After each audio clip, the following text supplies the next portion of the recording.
Sunday, Sunday, Sunday. Come on down to Jabba's palace. We got Wookiee fight.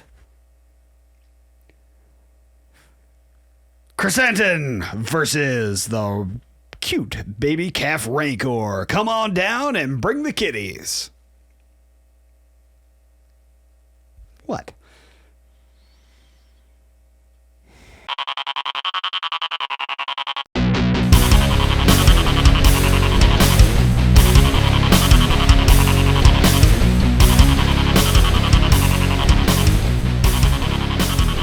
Hello and welcome to the Nerd Card. I'm Phil. I'm Chuck. And we are diving right into Chapter 3 of the Book of Boba Fett. Oh, yeah. Super cool stuff. Yeah, absolutely. Way cool stuff. Of course, we did have a little bit of tragedy in this episode. The Tuskens wiped out. Yeah, that's true. They were totally wiped out, which was unexpected for me. I didn't think we'd see that. You'd see I thought they'd come into play later in the season. I thought so too, and I thought they'd be Boba's muscle.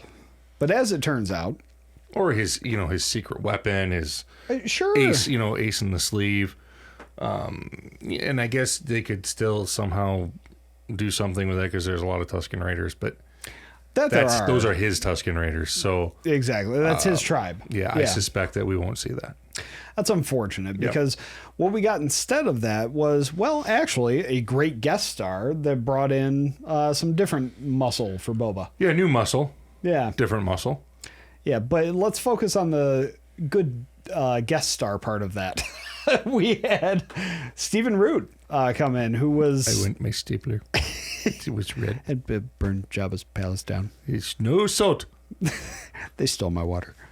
Exactly. Yeah, they stole his water, and he's the watermonger. That's the name of his character. Yes, he's the watermonger. Comes in and tells Boba that, of course, this gang of people don't respect him. Yeah, exactly. And this gang of kids stole his water, and they're jerks that replace body parts with droid parts. Yeah, and they're half man, half droid. Yeah, so they're Borg. A little weird. Or kind of Sith.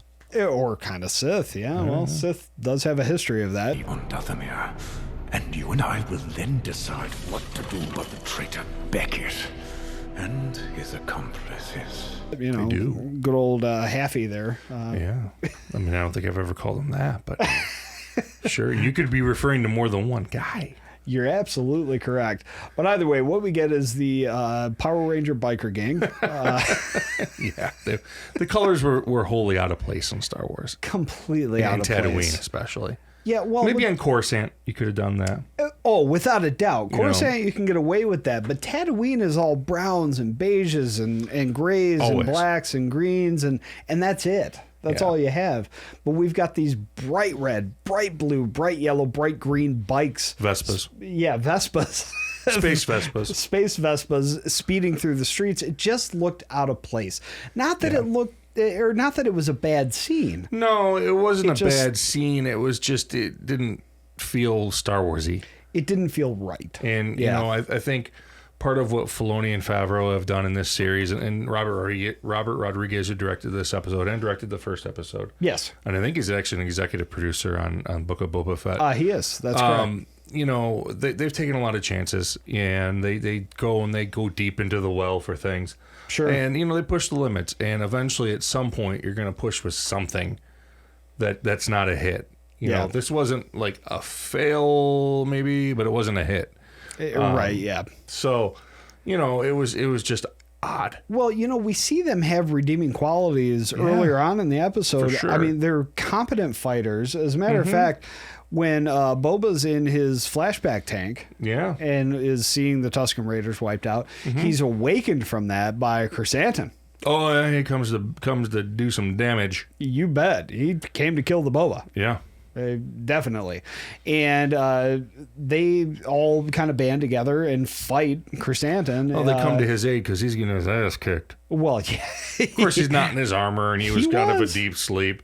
But Chrysanthemum... He got a couple of shots in, but... He did. Yeah. I mean, but, you get a big old mean Wookiee like that. I mean, he was, in fact, a biter. He was a biter. Chuck called that one. He said it looked like a biter. It is. But it was a cool fight to see, and it was cool that, they came right to his aid. Sure. Boba's had good luck so far that everyone he's recruited that's not been with him has been loyal. Certainly. Well, and it took all 8 of them to take Chrysanthemum down there and capture him. Fennec Shand at the end had to put the final touch and knock him into the currently empty Rancor pit. That's correct, but not empty for long. No. Because the twins show up with a little gift and a second awesome guest star. Restitution. Yeah. Is what they called it. Yeah, exactly. Yeah. Oh, we're sorry we tried to kill you. We're sorry we tried to kill you yesterday. My bad. It was a move. We're sorry. Exactly. And what they bring is a calf Rancor. Yeah, it was awesome. Brought by Danny Trejo. Yeah.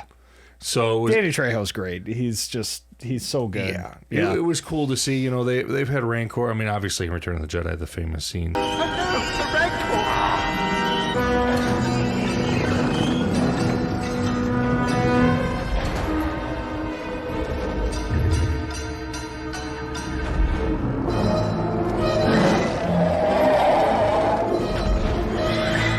Couple famous scenes, Return of the Jedi. As a kid, that's immortalized in your brain when he eats the Gamorrean guard the first time. Oh, sure. And then, Luke kills him. But in this episode, you see another Rancor, and we already saw in the Bad Batch later last year with another Rancor in that episode, a young juvenile as well. Mm-hmm. I don't think it's the same character. But in any event, it was interesting to see that, the Rancors have feelings. Yeah. As Danny Trejo's character puts it. Rancor are emotionally complex creatures. But it was a really cool highlight. I mean, Jabba's palace needs to have a Rancor in the Rancor pit. Yeah, otherwise it's just a pit. And it also gave them an opportunity. It was a Wookiee pit for a second. Yeah, to far reach back into what is now the Star Wars Legends and not canon. Yes. Talking about the Witches of Dathomir, who now we've seen them. In Clone Wars, Ventress is from Dathomir. Darth Maul's from Dathomir. Yes. Stories and legend of how they would ride Rancor. That was first brought up in the novel The Courtship of Princess Leia in 1994, which I did read when it came out. And it's since been made non-canon. But it was cool that they reached back into that, right? Talking about riding Rancors. It is said that the Witches of Dathomir even rode them through the forest and fens. Which then gives us a kind of a missed opportunity, but something that's going to be cool nonetheless. And that is, he lets go of Chrysanthemum. Yes. But picture this just for a moment. Boba Fett riding a Rancor down the street. On one side, Chrysanthemum. On the other, Fennec Shand. Badass. How freaking cool would that be? Nobody would mess with him. Nah. That'd be so awesome. Then maybe Chrysanthemum comes back. Who knows? It'd be cool. It's entirely possible. I really hope that introduce happens. that character for just the 2 episodes. 10 minutes of screen time. Sure. Well, and you know what? That goes for another character, too, and that's Stephen Root's character, the Watermonger. You don't hire an actor like Stephen Root unless you intend to make him a little bigger part. Unless you make James Bond a stormtrooper. That's a good point. I can't dispute that point, quite frankly. I really can't. Daniel Craig was a stormtrooper, and nobody even knew until he told somebody. Yeah. So, but either way, I mean, Stephen Root's a great actor. Just to have him come in, just to introduce the Power Rangers gang, it seems like not a waste of him, because you feel like you're going to see him more. And Stephen Root's so good in everything he does. He's got beef with the Mighty Morphin Water Stealers, so he does. we might see him again. And that's my favorite part of the episode. So there it is, Mighty Morphin Water Stealers. Yeah, that's them. Oh my goodness, that is ridiculously cool. All right, the last thing that we saw within the episode is, of course, the Pyke Syndicate coming to town. Yeah, and they ain't Santa Claus. No, they sure aren't. There was a whole bunch of them. They came in, and at the end, they came in a Corellian ship. Sure, and they came in garb that was very, very Crimson Dawn-esque. Sure. And I was just hoping that at the end, the last person you see walk off there was the Mother of Dragons. Man, and would fade that to have black been cool. or cut to black. But we didn't. I think she's coming. I mean, I think it's going to happen. it probably won't happen until the end of this season. Sure. Well, or at least episode 5. Tamara Morrison says that there's a big surprise coming in episode 7. Maybe it's some other dragons. Maybe it's Kira. It'd probably be bigger than her. You think so? It could very well be. She's been very well speculated at this point. I don't. Sure. And wouldn't be a huge character like he says is coming. Well, no, and you're right about that. I would suspect Han Solo. Han Solo, would be the big Obi-Wan.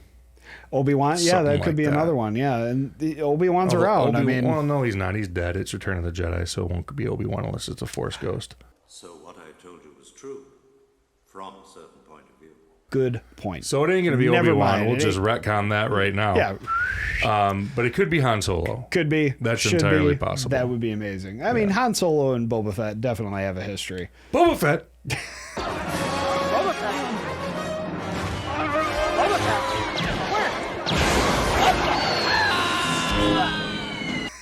There he is again. There he goes again.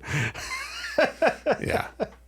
All right. With that, we'll go ahead and wrap it up on Chapter 3. I would like to remind you to check us out on YouTube, Facebook, Instagram, Twitter, SoundCloud, Spotify, all that good stuff. Please share us with all your nerd friends so they can join in the fun too. And with that, we will say, what's on your nerd card?